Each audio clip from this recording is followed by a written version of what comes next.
Surprise, Ivy. Masayang aniya, pero nababatid ko ang ibang kahulugan ng ngiting iyon. Para bang nasisiyahan siya dahil dismayado si Clyden. Kung alam niya lang sana ang nararamdaman ko.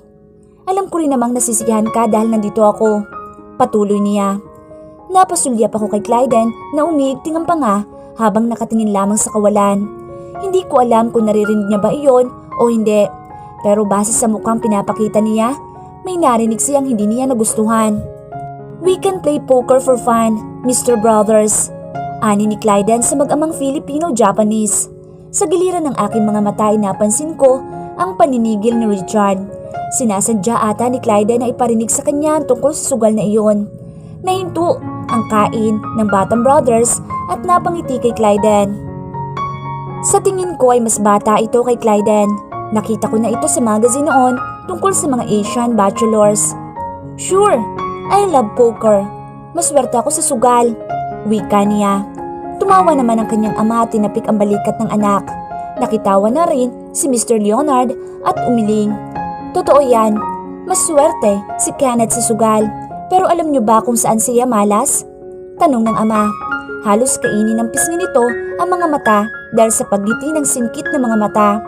Sa pag-ibig, muling binalat ng tawanan ang hapag. Si Clyden naman ay sumulyap sa akin bago binalik ang tingin sa mga kausap. It's okay not to be lucky in love. It's not a gamble after all. However, there's something you have to sacrifice pero hindi mo matatawag na sugal iyon. Ani ni Clyden. Namangha naman ang mga bachelors na kasing edad niya sa kanilang narinig kay Clyden. Kung ako ay isa sa kanila, siguro iyon din ang magiging reaksyon ko. Akalain mo, isang businessman na parating laman ng negosyo, ang bibig ay magsasalita tungkol sa pag-ibig. Itinago ko ang ngiti sa aking labi at uminom na lang ng tubig nang sandaling bumaling si Clyden sa akin. Parang magkapareho lang. You sacrifice something dahil umaasa na may magandang balik nito sa iyo o sa taong nakakatanggap nito. Nakangiting sabi ni Kenneth. Bigla namang natahimik ang buong paligid. Si Clyden ay napainom ng tubig at malapad na ngumiti. I knew it. We're on the same page, bro. Aniya. Umiling naman si Kenneth habang umingisi at nagpatuloy na lang sa kinakain. Well, we have different perspective in life. I do respect your opinion. Look at this guys. Akala mo talaga purong negosyo lang nasa isipan? Hindi ko naman alam na may masasamang karanasan kayong dalawa tungkol sa pag-ibig na iyan. Komento ng isa. I'm sorry, ang katahimikan, hindi masamang karanasan sa akin. Napatingin na lamang kay Clyden at sumulyap sa akin. Hindi ko maintindihan na bahas ng tibok ng puso ko sa mga oras na iyon. Kung bakit ako ang paraan ng kanyang titig ay nakakahalin si Richard na madilim ang masamang karanasan para sa akin habang nakahawak sa tuloy naman ni Clyden. Nang mahigpit na mayani ang katahimikan ilang sandali at napatingin na lamang kay Clyden na kasalukuyang nakatitig lang sa akin. Agad akong kinabahan na baka may makahalata kung bakit ako ang tinitingnan niya. Nahagip ng mga mata ko si Richard na madilim ang paningin kay Clyden habang nakahawak sa kanyang kutsara at tinidor ng mahigpit. I know, you love poker, Richard. Napasinghap ako nang sabihin iyon ni Clyden. Hindi niya pwedeng i-disclose ang tungkol dito, lalo na't kasama namin si Mr. Leonard. We still have meetings to do, gentlemen. Saka na tayo magkasiyahan kapag natapos na tayo sa sadya natin dito sa Verona. Ani naman ng ama ni Richard. Mukhang hindi napansin ang tagisan ng titig ng dalawa sa sinabi ni Clyden. Napahawak ako sa braso ni Richard para pakalmahin siya. Ayokong mauwi sa sakitan ng dalawa katulad na nangyari noon sa opisina. Bumaling si Richard sa akin pero marahas niyang binawi ang kanyang kamay saka tumayo at dali-daling umalis. Sumapit ang gabi nang matapos ang meeting nila sa bagong investor. Binuksan ko ang librong nakuha ko sa shelves at sumandal sa headboard para basahin ito. Tumabi sa akin si Richard at inakbayan ako pero mabilis akong umiwas. Pinagtaka niya iyon kaya kailangan kong makahanap ng dahilan para hindi siya magduda sa kinikilos ko. Pansin ko lately ang panlalamig mo. Aniya, hindi ko masundan ang binabasa sa libro dahil sa narinig ko mula sa kanya. May ginawa ba sa iyo ang amo mo para maging ganyan ka sa akin? Tanong niya. Wala. Tipid kong sabi sa kanya. Kakasabi lang ni Clyden na huwag akong matulog na katabi si Richard. Pero nandito ako ngayon. Dapat siya ang kasama ko sa iisang kwarto at hindi ang asawa ko. Matulog ka na, Richard. Mga ilang sandali niya akong tiningnan para suriin ang mukha ko. Pero nanatili akong kalmado para hindi niya mapansin. He's hitting on you. Halata sa pananalita at kinikilos niya.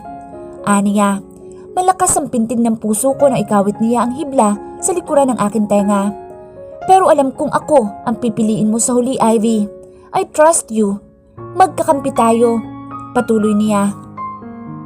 At isa pa, hindi ako makapaghintay na tuluyan kong matalo ang lalaking iyon. Masaya niya sabi. Hindi na ako makapagsalita. Ayaw kong ilabas ang mga hinanaing ko sa isipan at baka kung ano na ang isipin niya. Napasinghap ako nang hawakan niya ako sa hita. Nakasuot lamang ako ng pajama at t-shirt pero ramdam ko ang init ng kanyang palad sa ibabaw ng manipis na tela. Iisipin kong walang ginagawa si Richard ngayong gabi. Marami pa akong pangarap kasama ka, Ivy. Isa na doon ang magkaanak sa iyo. Patuloy nito. Pumukit na lamang ako ng mariin at sinara ang libro. Humiga siya sa kama at tumalikod sa aking direksyon. Good night. Tipid kong sabi, saka ko pinatay ang ilaw sa tabi ng kama. If he's already asleep, lumabas ka ng kwarto. I'll wait for you in the hallway. Narinig ko sabi ni Clyden kanina sa likuran ng aking isipan. Naghintay ako ng ilang sandali, saka ko narinig ang kanyang hilik. Maingat kong hinawi ang kumot sa aking katawan at saka ko dahan-dahang tumayo para hindi makagawa ng ingay. Kahit madilim, sinubukan ko sumilip sa kanya nang makalabas ako ng pintuan para makasigurong hindi niya napansin ang aking pag-alis. Nang makasiguro ay isinara ko ang pinto saka ako tumakbo sa hallway nang nakapaa. Lumingon ako sa pintuan namin at laking gulat ko nang mabangga ako ng isang lalaki sa hallway. Napahawak siya sa dalawang balikat ko at muntik na akong mapatili sa gulat kung hindi ko lang nakilala kung sino iyon. Clyden! Wika ko at napayakap sa kanya. Umangat ang bawat dulo ng aking labis sa saya dahil sa wakas ay nasa kamay niya ulit ako. Mas nararamdaman ko ang kaligtasan ko sa kanya kaysa kay Richard. Para akong aatakin sa kaba ko, lalo na ngayon na magkasama kaming tatlo sa iisang lugar. Hinila ako ni Clyden sa isang sulok upang hindi kami mahagip ng CCTV.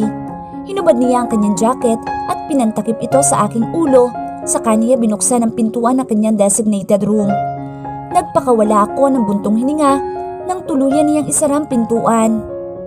May problema ba? Tanong niya sa akin at binuksan ang ilaw. Nagsalin siya ng tubig mula sa water dispenser at binigay ito sa akin. Ganito nga marahil ang pakiramdam ng nagtataksil na asawa. Sabi ko, natatakot ako kay Richard pero at the same time ay nakokonsensya ako sa aking pinagagagawa. Lalo na't narinig ko mula sa labi niya ang pangarap niyang magkaanak sa akin. Narinig ko ang pagngisi ni Clyden pero hindi ko makita ang reaksyon ng kanyang mukha dahil nakatalikod siya sa direksyon ko. Kung alam mo lang, Bella. Aniya, saka bumaling sa akin. Napasandal ako sa pader nang ikinulong niya ako sa kanyang mga braso. You don't have to worry. You are not cheating. Sabihin mo na kasi ang mga alam mo tungkol sa akin. Sabi ko, kahit sinabi ng doktor na huwag kong pilitin ang alaala ko.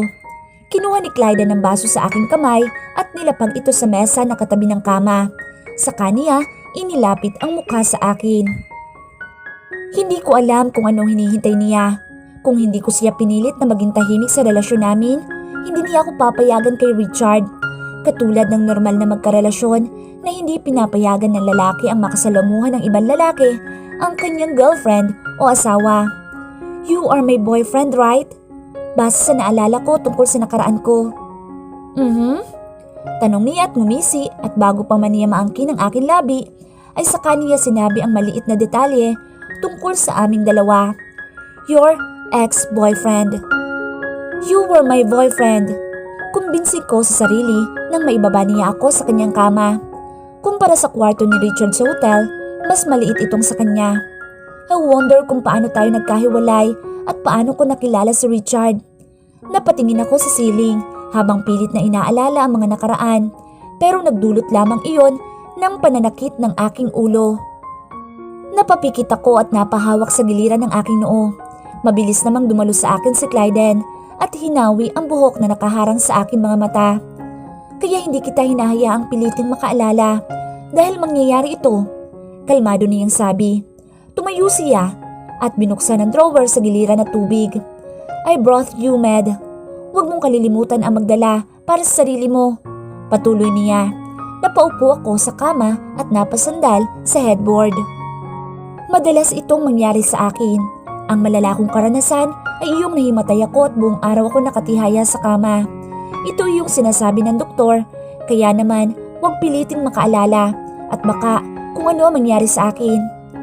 Kung hindi lang delikado sa sitwasyon mo ang mga bagay na ito, matagal na kitang binawi kay Richard. Baka sa kanyang boses ang lungkot. Nang humarap siya sa akin, ay binigay niya sa akin ng gamot at saka pinainom ng tubig. All I can do is wait for you until you feel fine. Huminga siya ng malalim. Pinunasan ko ang aking pismi at itinaas ang aking tuhod upang mayakap ito. Noon pa man, alam ko ng iba ang nararamdaman ko bilang isa sa mga gozon. Pero dahil napalapit ako sa kanila, lalong-lalo na kay Richard sa kabila ng hindi normal na pakikitungo nila sa akin, nagbigay iyon ng pag-asa na makikilala ko ang aking sarili. Pero nang unti-unti ko silang nakilala, nang dumating si Clyden, tila gusto ko nang makatakas. Napahawak si Clyden sa aking ulo at sa kanya ako hinila palapit sa kanya upang mayakap ng mahigpit. Things get worse after I tried to get you back before. Ayaw ko nang mangyari ulit noon. Ramdam ko ang init ng kanyang pangangatawan sa kanyang yakap habang hinihimas ang aking ulo, habang nababasag ang kanyang boses sa pagsasalita. Napahawak ako sa kanyang braso. Kung ako ang tinutukoy niyang hindi masamang karanasan mula sa pag-uusap nila kanina, bakit ganito ang boses niya? Bakit sobrang lungkot na parabang napupunit ang kanyang sariling puso? Gusto kong malaman kung bakit hindi siya nagsisisi kung bakit niya ako nakilala. Kung ganito lang din naman ang sasapitin niya sa akin. I was desperate. Bulong niya at sinundan ng malalim na hininga. Natatakot akong hindi mo na ako ulit maalala.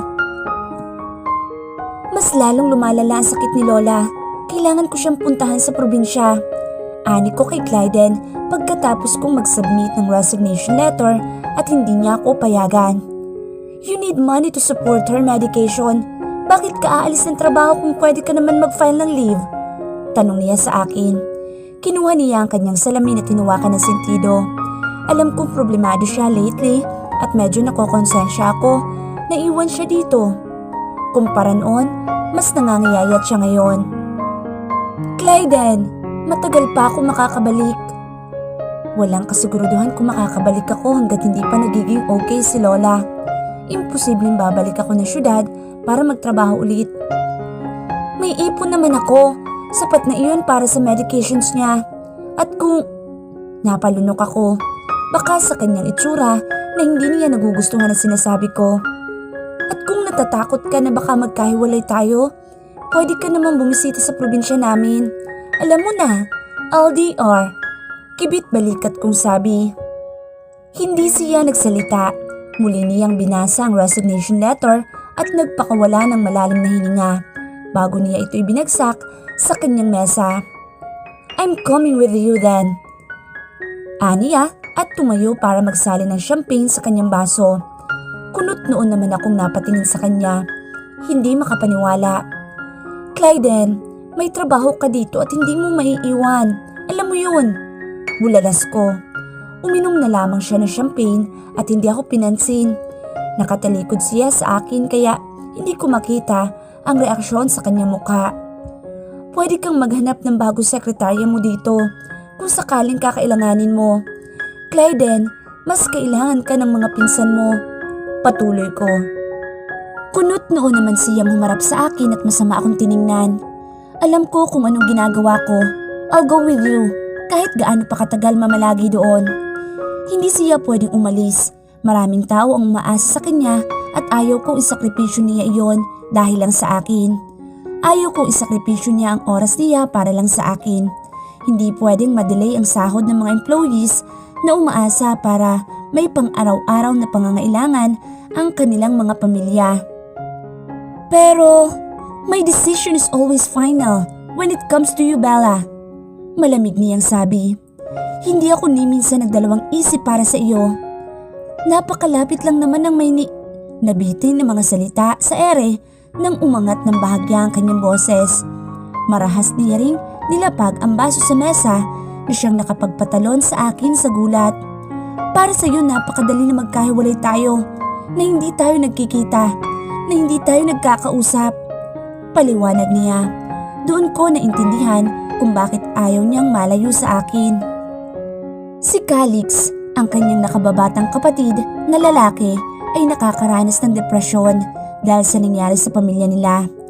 Pilit na ipinapasara ng gobyerno ang kanilang kumpanya dahil sa underground business nitong illegal drugs.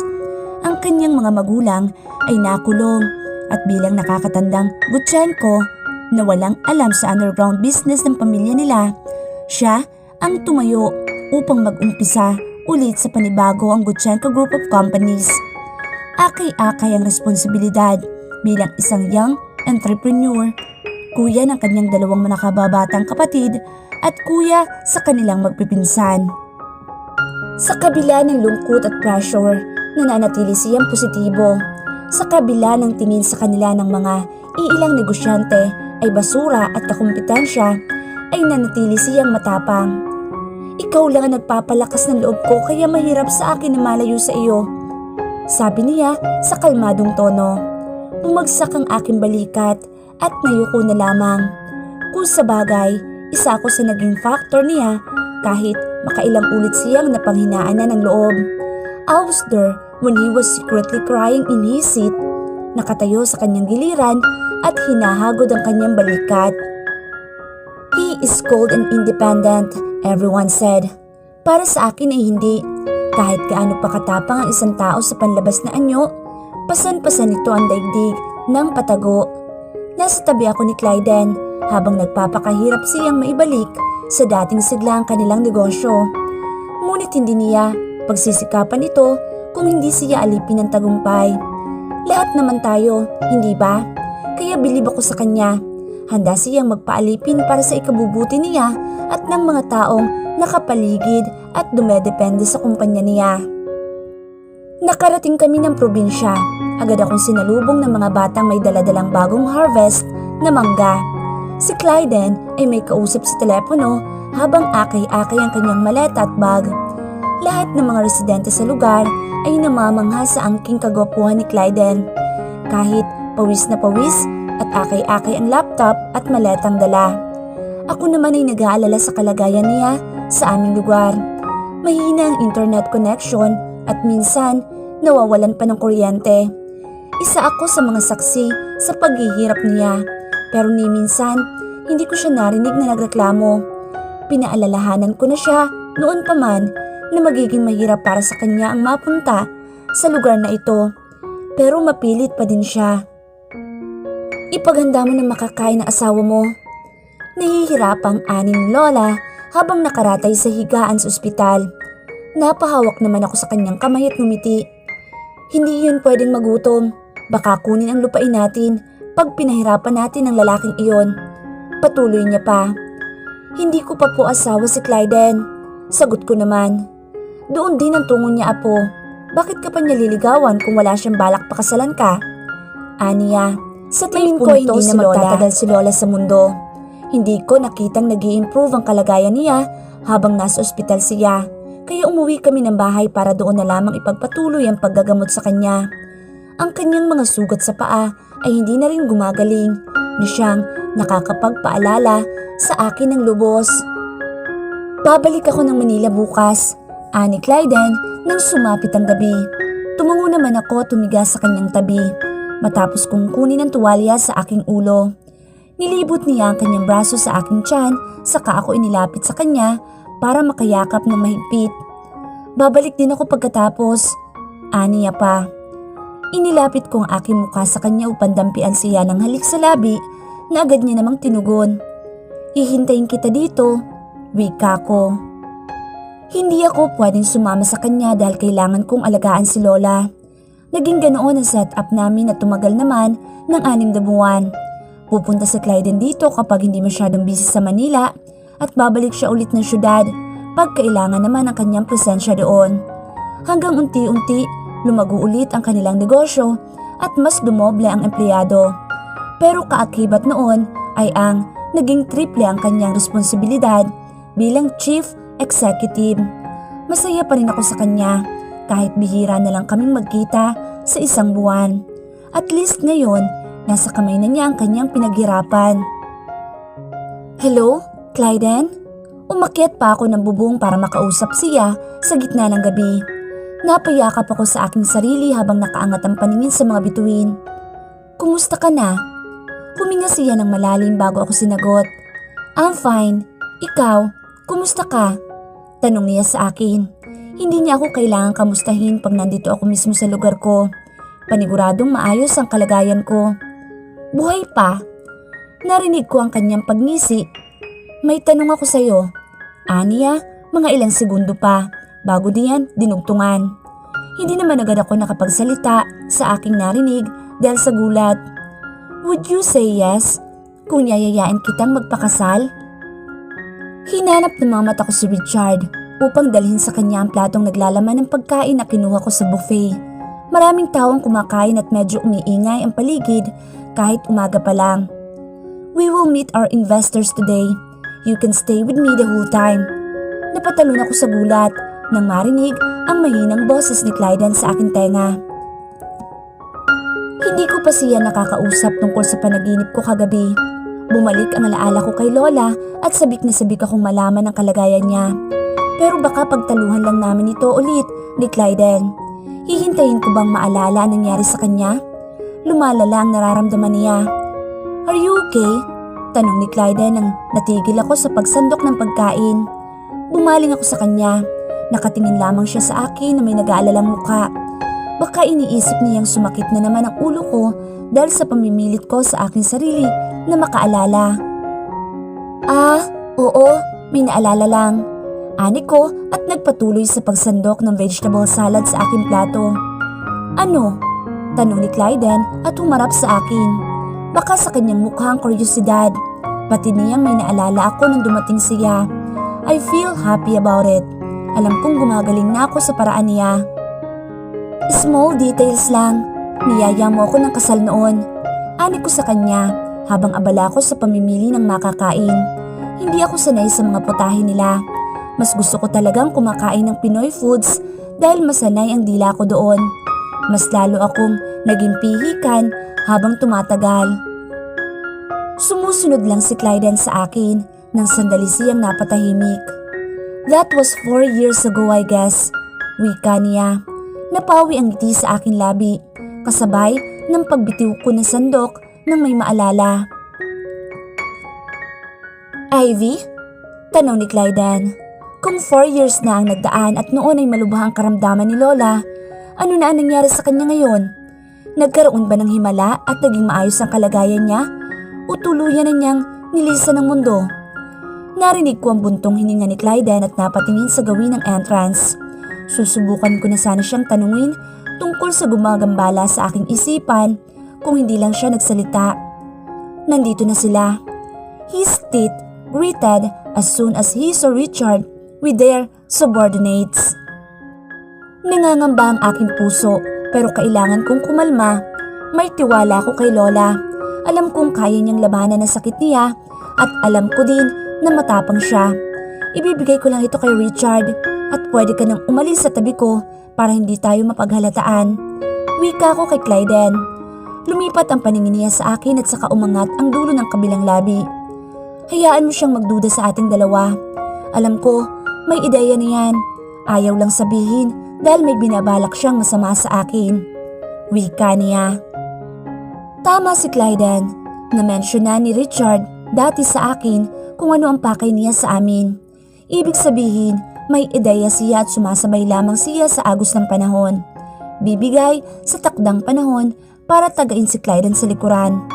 Humakbang palapit sa kanila si Clyden at naiwan ako sa gitna ng mga abalang taong kumukuha ng makakain. Nakipag-shake hands siya sa mga shareholders at dalawang foreigner na ngayon ko lang nakita. Ivy, nabalik ang atensyon ko sa aking harapan nang hinarangan ni Richard ang aking paningin kay Clyden. Nakatingin lamang siya sa akin ng seryoso, Saka ko ibinigay sa kanya ang plato na naglalaman ng makakain niya. Hindi ko alam kung anong gusto mong kainin kaya kumuha ako ng mga dishes dito. Turo ko sa popular Turkey food.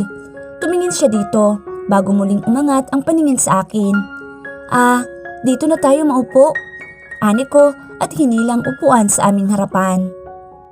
Pasimple ako sumulyap sa gawin ni Clyden na kasalukuyang may kausap na magandang babae. Punyal ang tumama sa aking puso nang makita kung paano gumuhit ang ngiti sa kanyang labi.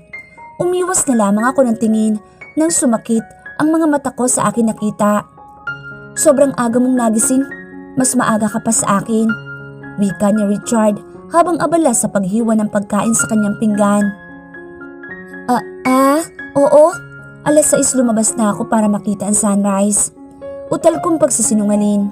Uminom ako ng tubig para hindi niya mahalata ang tinatago ko. Hindi niya pwedeng malaman na hindi ako natulog sa tabi niya kagabi. 5:30 to 5 o'clock AM ako nagising, Ivy. Wika ni Richard.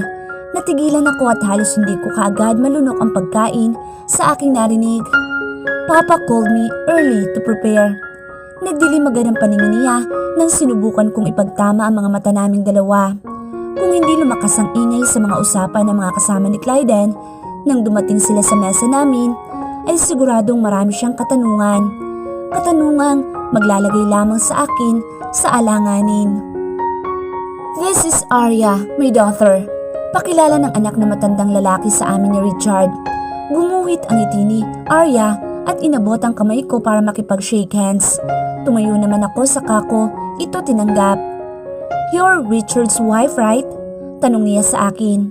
Tumango ako bilang pagsang-ayon bago bumaba ang paningin ko kay Clyden na nakatitig lamang sa akin. Nice to meet you. Aniya at binaba ang aking kamay. Sabay naman kaming umupo. Magkatabi sila ni Clyden ngayon at si Clyden naman ay nakaupo sa giliran ni Mr. Leonard kung saan nakaupo din sa giliran ko. You're a bit different in person, Ivy. Aniya sa akin. Bigla ako nakaramdam ng hiya dahil sa ganda ng kumakausap sa akin. Manipis ang kanyang labi at perpekto ang kanyang mga panga. Morena ang kulay ng kanyang balat, hindi katulad sa akin na mapusyaw. Kakaiba din ang kulay ng kanyang mga mata. Halatang may lahi siya. I saw your picture on your social media before. Patuloy niya. Deleted na raw ang account ko na iyon, sabi ni Richard. Kaya imbis mahanap ang sarili ko sa mga litrato na nakakubli doon ay hindi ko na magawa. Though may ibang paraan pa naman para matukoy ang buong pangyayari noon sa aksidente. Ang police report sa Roma at medical records kung saan ako unang tinakbo pagkatapos ng aksidente.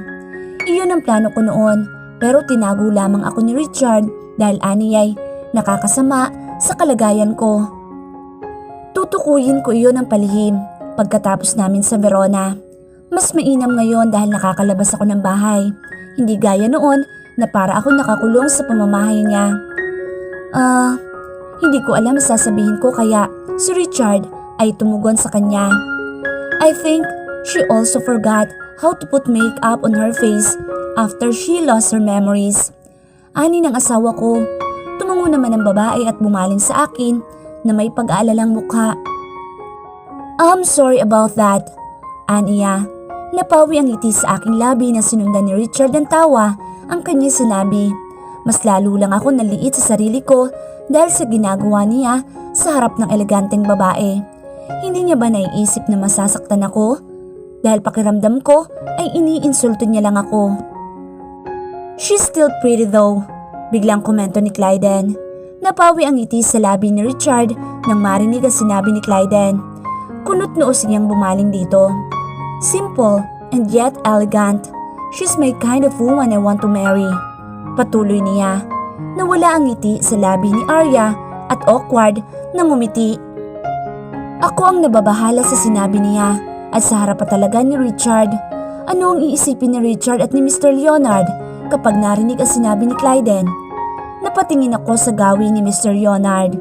Inaayos niya lamang ang kanyang salamin sa mata habang nakatingin ng seryoso kay Clyden. Biro lamang iyon ni Clyden, ngunit wala siyang naging reaksyon sa mukha at nagawa pang tingnan ako para magmukhang totoo ang kanyang sinabi. Pumikit na lamang ako ng mariin nang may tinukso siya ng batang brothers. "Bro, Richard is just right in front of you," sabi ni Kenzo Brothers. Tumaas ang dalawang kilay ni Clyden ngunit hindi nito pinuputol ang paninitig sa akin. "It's not my fault if Richard misinterprets my statement," aniya at ngumisi. Sa kanya pinutol ang paninitig sa akin at uminom ng wine. "I am referring to my ideal woman and not to his wife specifically." Bahagya namang itinaas ni Arya ang kanyang dalawang kamay at mukhang nararamdaman din ang tensyon dahil sa malalim at seryosong paninitig ni Richard sa kanya. "How about poker? Can we play this evening? God, I miss wasting money for my enjoyment." Pang-iiba naman ng usapan ni Arya. Lumiwanag ang mukha ni Kenzo at sumang-ayon sa sinabi ni Arya. Si Richard naman ay dali-daling inubos ang pagkain sa kanyang plato bago tuluyang tumayo. Umiling naman si Mr. Leonard dahil sa reaksyon ng kanyang anak. Dismayado na naman. Agad naman siyang napatingin sa gawi ko na siyang ikinasinda ko. Sumenya siya na dapat ko itong sundan. Tama, ganoon naman dapat ang ginagawa ko. Pero bakit nakaupo lang ako ngayon? Tumayo ako at dali-daling umalis. Pero nakakailang hakbang pa lang ako nang may humawak sa aking braso. Agad akong bumaling at nakita ko si Clyden na nakatingin lamang ng seryoso sa akin.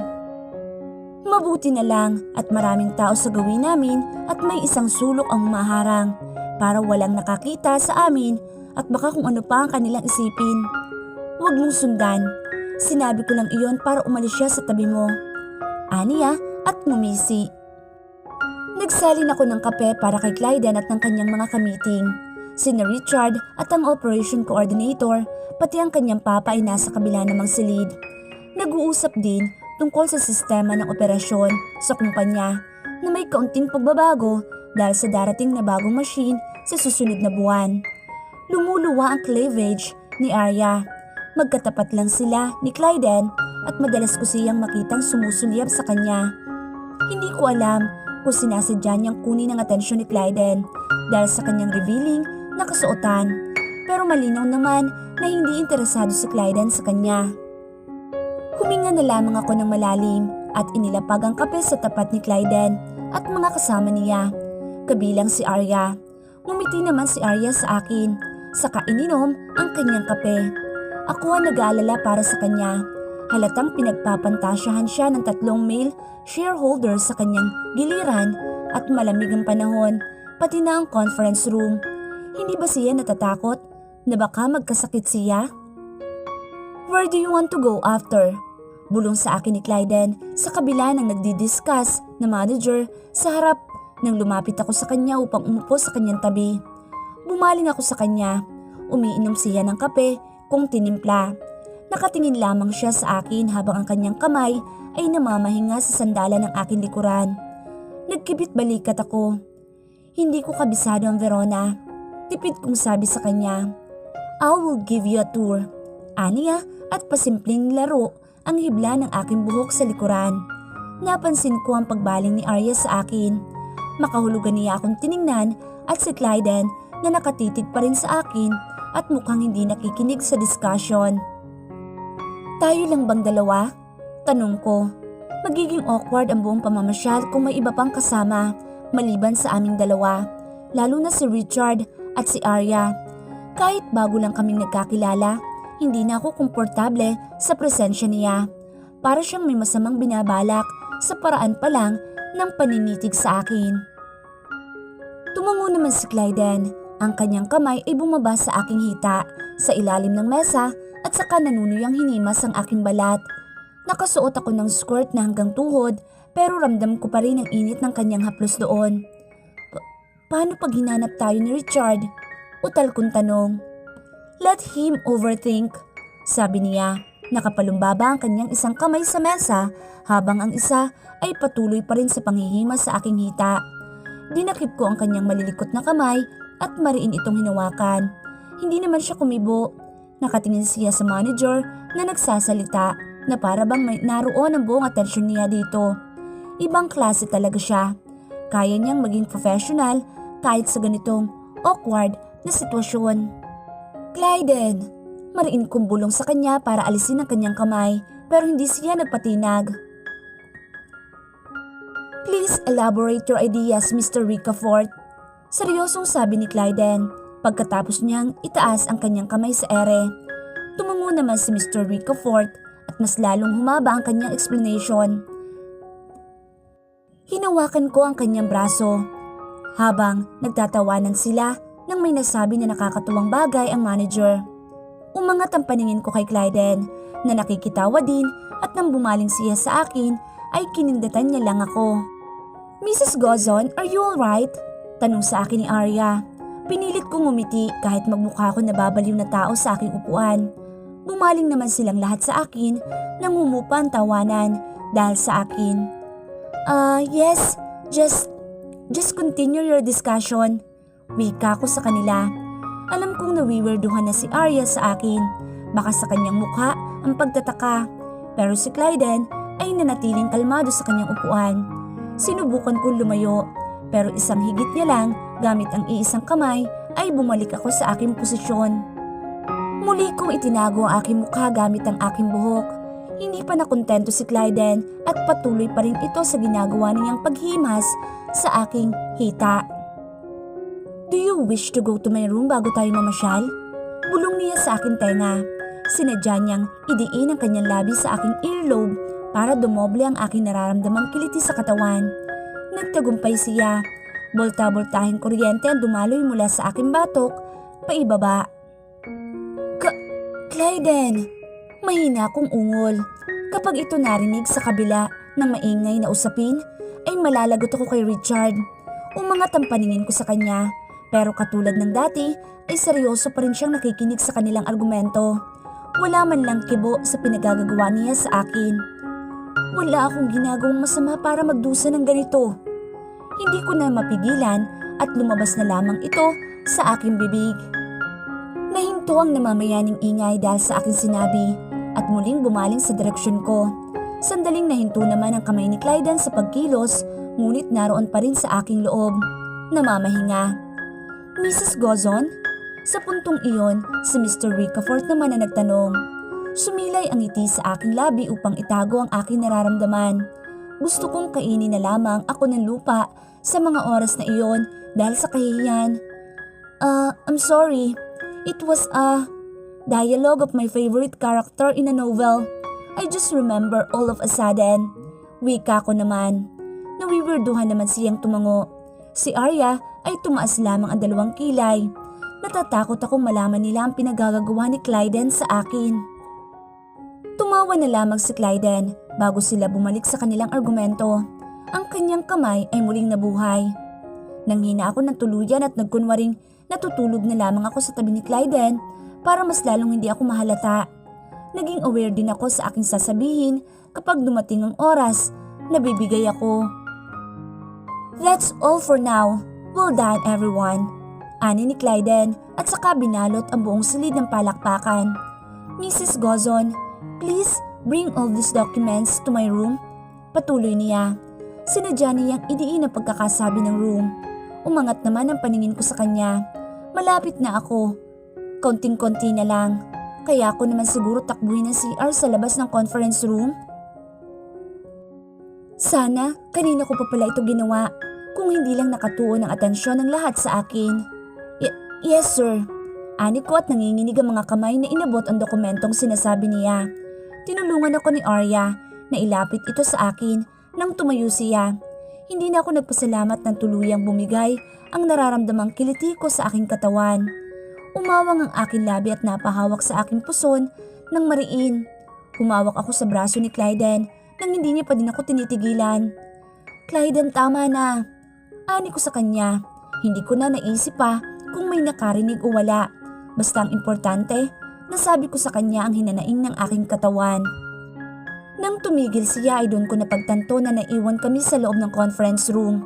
Agad kong nilibot ang paningin ko para hanapin ang CCTV kung mayroon. Pero tila narinig ni Clyden ang iniisip ko. You're safe. Walang CCTV dito, aniya. Kunot noo akong bumaling sa kanya. Bakit mo ginawa yon? Tanong ko sa kanya. Tumaas ang kanyang dalawang kamay at pati na rin ang kanyang dalawang kilay. Defensive. Akala ko nagustuhan mo, aniya at ngumiti saka lumapit sa akin. Aminado akong kulang. We could continue in my room if you want to. Tanong niya at hinawakan ang aking puwet. Hindi ako nakapagsalita. Nakipagtitigan ako sa kanyang nangungusap na mga mata. Dinikit niya ang kanyang katawan sa aking tiyan at muling nabuhay ang dugo na kanina lamang ay pilit kong iniiwasan para hindi mapahiya. Silence means yes, aniya at kinuha ang dokumento sa aking kamay. Hihintayin kita mamaya, after dinner. Nauna siyang naglakad, palabas, pero mabilis akong nagsalita para pigilan siya. Akala ko ba mamamasyal tayo? Tanong ko. Nandito si Richard sa hotel at baka madali niya kaming mahuli. Ako ay nag-aalala. Si Clyde naman ay hindi. Sa inaasta niya, para siyang mas may karapatan sa akin kaysa kay Richard. Kahit na kahit saan namang aspeto ay dominant siya. Tinagilid niya ang kanyang ulo at ngumiti. Akala ko hindi ka papayag. Please, wait for me outside the building. Magbibihis lang ako. Aniya at naunang naglakad palabas ng conference room. Huminga ako ng malalim at napaupo sa mesa habang nakatukod ang aking kamay dito. Nangihina pa ang aking mga hita. Nakabalik lamang ako ng ulirat nang muling bumukas ang pintuan at niluwa doon si Arya. Narinig niya ba ang usapan namin ni Clyden? Binalot ako ng kaba sa mga sandaling iyon. Ivy, bigla niyang sabi at dahan-dahang lumapit sa akin. Base sa kanyang seryosong mukha, mukhang tama ang hinala ko. We belong in Filipino community here in Italy. Marami ako naging kaibigan dito at kabilang na doon ang asawa mo. Seryoso niyang sabi. Mas lalong lumakas ang tibok ng puso ko sa mga sandaling iyon, lalo na nang umiling siya. And I didn't sacrifice Richard for this. For you to cheat him. How's grandma? Tanong ni Clyden sa kabilang linya. Hindi mawala ang ngiti sa akin labi nang sa wakas ay nakita kong muli ang nagtataas ang gusali sa Manila.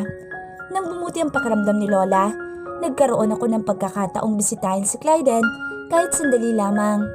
Madami akong gustong ikwento sa kanya at hindi ko yun masabi-sabi kapag sa phone lamang. Maayos lang ang pakiramdam niya. Medyo nagkakaroon na siya ng ganang kumain. Hindi katulad noon. Tugon ko sa kanya. Huminto ang bus sa kanto kaya nakipagsiksikan ako para makababa lamang ng tuluyan. Nakahinga ako ng maluwag at napaangat ang aking mga mata sa maaliwalas na kalangitan. Mas mainit sa syudad kumpara sa probinsya pero mas malaki ang oportunidad dito dahil mas maraming trabaho. That's good to hear, aniya. Narinig ko ang pagsara ng pintuan sa kabilang linya. Nasaan ka? Tanong ko.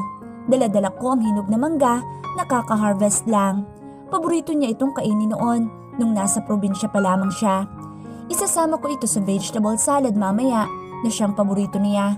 Kainin tuwing gabi. Office, tipid niyang sagot. Mukhang abala ata siya ngayon ah. Sige, magtrabaho ka na lang dyan. Ani ko, I love you. Patuloy ko bago ibaba ang tawag. I love you too. Tugon niya na ikinangiti ko naman. Malamig ang boss niya at walang emosyon doon pero okay lang. Kailangan ko siyang intindihin dahil triple ang ginagawa niya ngayon kumpara noon. Tumungo ako sa kanilang bahay nang hindi niya nalalaman. Kilala naman ako ng mga kasambahay doon kaya alam kong hindi ako mapagkakamalang magnanakaw. Pag bigla-bigla na lang akong susulpot. Pinakilala ako ni Clyden sa kanila kahit minsan lang akong namamasyal doon. Anisha! Nakangiti kong tawag sa isang kasambahay. Napatigil siya sa paghihimay ng malunggay at bumaling sa direksyon ko. Sumilay ang ngiti sa kanyang labi bago niya ako sinalubong sa pinto ng kanilang kusina. Magluluto sana ako para kay Clyden. Kayo lang ba dito sa bahay? Tanong ko at sa kanya naman kinuha ang dala-dala kong gulay at prutas sa kamay. Nasa dining area si Sir Calix, kumakain ng merienda bago siya tutungo sa gym. Sagot naman niya. Tumango naman ako at masaya muling pumasok sa kanilang kusina. I don't think na pupunta si Clyden sa condo namin since Wala naman ako doon. Ang alam ko, madalas siya dito. Naghihiwa ako ng patatas nang biglang may umalingaw-ngaw na boses sa aking likuran. Mabilis akong bumaling doon at nakita ko ang mukha ng kapatid niya. Nanlalaki ang mga mata ni Calix nang makita ako. Binaba niya ang tasa niya bago lumapit sa akin. "You're here!" Hindi makapaniwala niyang sabi. Kumpara noon, mas umaliwalas ang mukha niya ngayon. Madalas ko siyang nakikitang naglalasing at tulog sa opisina ni Clyden. Katulad ni Clyden, isa din siyang anak at isa sa mga napektuhan ng nangyari sa kanilang mga magulang. "Bakit parang natatakot ka na nandito ako? Nagluluto lang naman ako. Hindi ko susunugin ang bahay niyo." Ani ko na lamang sa kanya. Hindi pa rin maalis ang pangamba sa kanyang muka. Wala lang." Aniya. Si Anisha naman ay nakikinig lamang sa aming dalawa. Gusto kong tanungin kung nasisiraan na ng bait ang kapatid ni Clyden. Napatingin pa ako sa sarili kong refleksyon sa kawali para masigurong walang dumi ang aking mukha. "Akala ko hiwalay na kayo ni kuya." "Ha? Paano mo nasabi yan?" Tanong ko. Mahigpit ang hawak ko sa spatula. Wala namang dahilan para maghiwalay kami at nagkakausap naman kami ni Clyden araw-araw.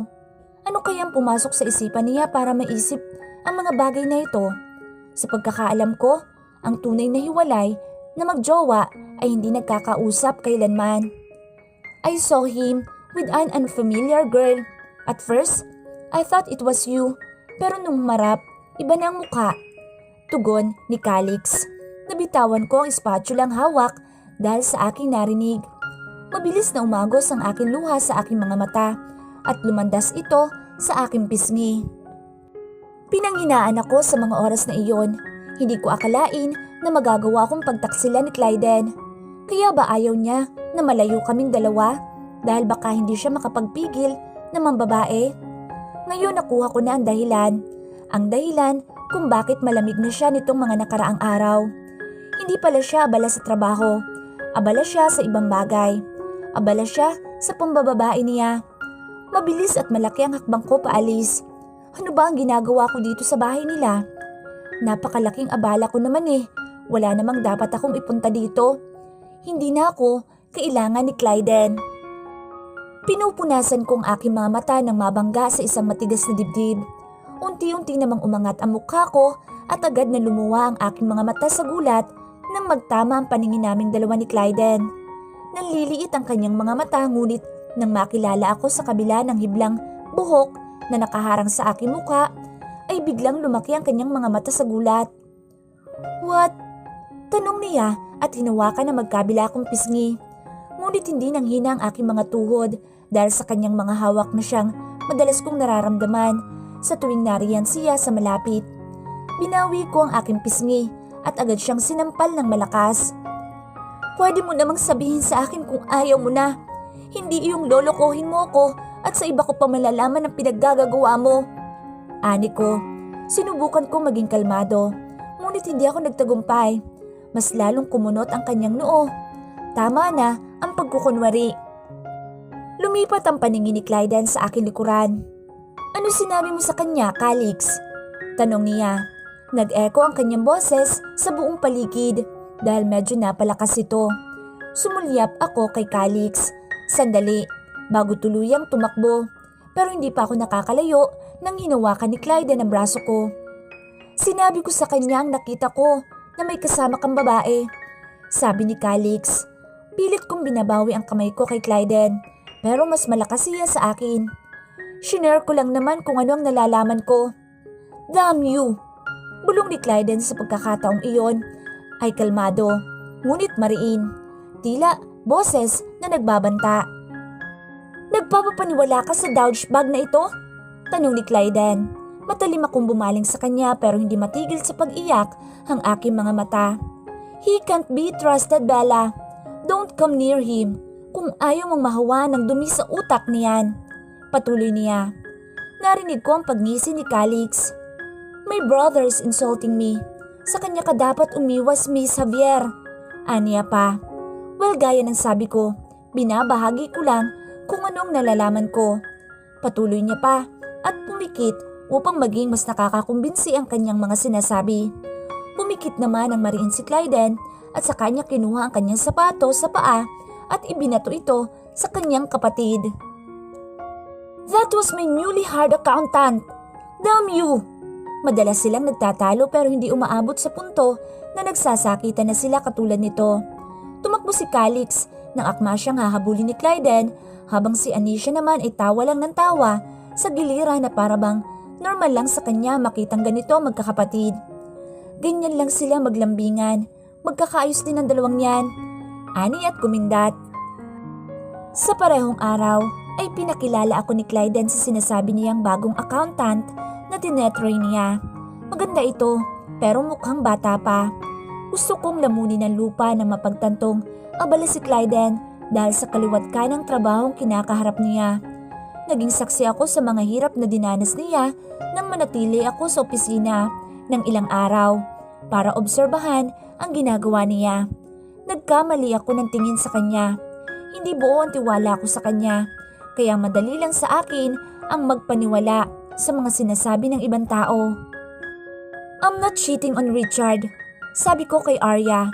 Ang marinig mula sa labi niyang akusang iyon ay nakakapanghina sa akin ng lubusan. Hindi ko siya kilala at hindi ko alam kung ano maaari niyang gawin sa akin. Are you Richard's ex-girlfriend? Tanong ko. Napansin ko ang kanyang paninigil at pag-atras ng isang paa. Richard is a good man. Hindi niya deserve ang masaktan dahil sa iyo. Ivy, kung gaano kalaki ang sacrifices ko para lang sumaya siya tapos umiling siya. Dismayadong ang kanyang mukha. Hindi mo naiintindihan, Arya. I'm not cheating on him. Napahawak ako sa aking bibig nang tumaas ang tono ng pananalita ko. Hindi siya kumbinsido sa sinasabi ko. Napako ako sa aking kinatatayuan nang tumakbo siya palabas. Mga ilang sandali pa bago ko siya sinundan at hinanap sa buong sulok para masigurong wala siyang pagsasabihan. Pero paano ko gagawin iyon? Luluhod ba ako sa harap niya? Mabilis ako nagtago sa isang sulok nang makita si Arya at si Clyden na nag-uusap. Hindi pa nakakapagbihis si Clyden at mukhang hinabol siya ni Arya bago pumasok sa kanyang silid. Sinubukan ko sumilip. Nanlilisik lang ang kanyang mga mata habang si Clyden ay walang emosyong nakatingin sa kanya. Richard asked your help to track us, didn't he? Ano ngayon ang pakiramdam na nauuwi sa wala ang sakripisyo mo? Tanong ni Clyden. Unti-unting sumilay ang kanyang labi. What are you talking?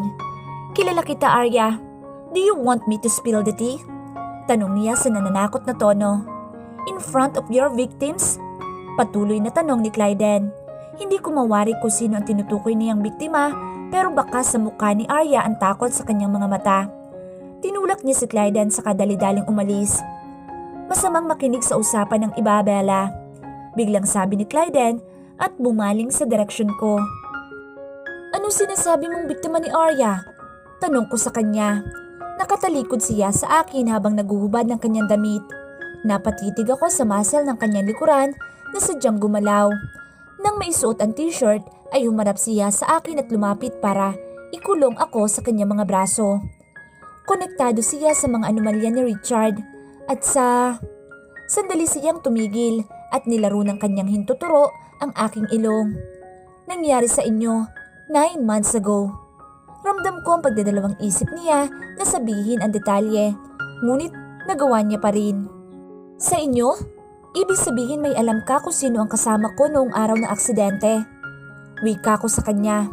Mas lalo niyang nilapit ang kanyang mukha sa akin at tinampian ako ng halik sa tuktok ng aking ilong nang siya'y tumango. I see. Hindi pa umaabot ang alala mo sa kanya. Wika niya. Ang tinutukoy niya ay iyong boses ng babae na naririnig ko minsan matapos kong maalala ang kaunting detalye noon sa aksidente. Hindi ko alam kung ano ang magiging reaksyon ko sa oras na malaman ko ang lahat. Pero isa lang sigurado, madidismaya. Magbihis ka na lang muna. Ani at tinuro ang paper bag sa ibabaw ng kanyang kama. Brand iyon ng pambabaeng damit. After poker tayo aalis, hating gabi. Patuloy niya. Umalis siya sa harapan ko para bigyan ako ng daan patungo sa tinutukoy niyang paper bag. Kinuha ko ang mga damit sa loob nito. long sleeve t-shirt at scarf na itim pero sa tingin ko ay maluwag ang naturang damit pang itaas. Hindi naman kalakihan ang aking katawan pero mas mainam na ito para maging komportable ako. Habang pinapasadaan ko ng aking palad ang damit ay hindi ko maiwasan ang hindi punain muli ang aking alaala. I wonder kung ano ang ginagawa ni Arya noon at kung bakit takot na takot siya kanina sa sinabi mo. Wika ko. Nahinto ang kalusko sa aking likuran ngunit hindi naman dinugtungan ni Clyden ang aking sinasabi. Malapit ko nang maalala ang lahat at kapag nangyari iyon, sigurado akong makikipaghiwalay ako kay Richard kapag napatunayan na isa siya sa mga may kasalanan. Patuloy ko habang inaalis ang botones ng aking damit. Naramdaman ko na lang ang dalawang palad ni Clyden sa magkabila kong balikat. Bumaling ako sa kanya kaya agad na nagtama ang mga mata naming dalawa. How many times do I have to tell you? Alam mo na kung ano ang consequence ng mga kilos mo, hindi ba? Tanong niya sa kakinawit ang hibla sa likuran ng aking tenga at dinampian ako ng halik sa ibaba nito. Napakagat ako ng labi at napapikit ng mariin nang maramdaman ang kiliting hatid ng kanyang malambot na labi doon.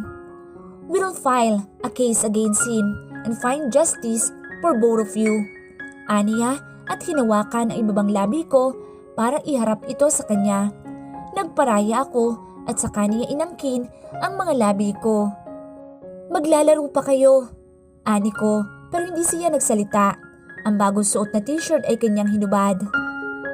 Doon ko napagtanto na ginawa niya na rin ito noong pilit kong makaalala at inangkin niya na din ako para mawala ang mga bagay na gumugulo sa aking isipan. Ito ang sinasabi niyang consequence. The game can wait, aniya. Napapikit ako ng kalasin niya ang kanyang sinturon. Narinig ko naman ang kanyang pagngisi bago niya hinawakan ang dalawa kong pisngi. Nasa malapit lang si Richard ngunit nawala ang pag-alala sa aking kalooban nang maramdaman ang kanyang mainit na katawang yumayakap sa akin. Wala pa siyang masyadong ginagawa sa akin pero ang presensya niya na nasa malapit habang nakahubad ay nagdudulot na ng bulta-bultahing kuryente sa aking katawan. Sa isang malawak na mesa ay abala sa paglalaro ng poker ang lahat nang sumapit ang hating gabi. Hindi uso ang matulog sa mga bachelor na gustong mag-unwind pagkatapos ng mahabang meeting at argumento. Inipit ni Richard ang kanyang dalawang baraha sa mesa matapos i-shuffle ng dealer. Sumilay ang ngisi sa kanyang labi at agad na nag-raise ng 600,000. It sounds like you have good cards, Richard. Ani ni Kenzo Brothers. Sumandal naman sa kanyang upuan si Richard at hindi nagsalita. Bumaling siya kay Arya na kanina pa balisa pero patuloy pa rin na nakikipaglaro ng poker sa mga ginoo. Lumapit ng bahagya si Richard upang bumulong sa kanya. Didn't I tell you not to keep your eyes off of them? Where did they go? And why are you here? Tanong ni Richard sa kanya. Sinilip ni Arya ang kanyang dalawang baraha bago sinagot si Richard. 2 million euro. I will give you the details. Aniya. Nag-check ang kanilang mga kasama at nang mabuksan ang 5 cards ay napunta lahat kay Richard ang betting pool. Kinuha ni Richard sa kanyang bulsa ang tseke. Sinulatan ito at binigay kay Arya. They are going out later at Verona Arena. I'm not sure though, but it's a common dating place here in Verona. Patuloy ng dalaga. Muling naglatag ng money chip ang mga ginoo sa harapan. Gayon din ang ginawa ni Richard at ni Arya. You're giving me a reason not to buy that. Kunot noong tanong ni Richard. Hindi naman kayang sabihin ni Arya na kinompronta siya ni Clyden kanina bago sila magtungo sa kasino. Kapag sinabi niya ang buong detalye kay Richard, ay siguradong sasabihin din ni Clyden ang nalalaman niya tungkol sa ginawa niya noon. Hindi lang sa fame at sa pamilyang Gozon, pati na rin sa personal na buhay ng dating kaibigan. Umawang ang kanyang labi pero mabilis niya naman itong nasara nang may napagtanto. Malinaw na hindi kilala ni Richard si Clyden. Kaya madali lang siya nitong utusan para kunin ang impormasyon ni Ivy at ni Clyden. Malalagay siya sa kapahamakan kapag may binahagi siyang nalalaman tungkol sa kanyang narinig, kaya minabuti na lang niyang tumahimik. Richard, yan lamang ang nalalaman ko at wala ng iba. Ani ni Arya. And give me more days to check all their actions. Aniya.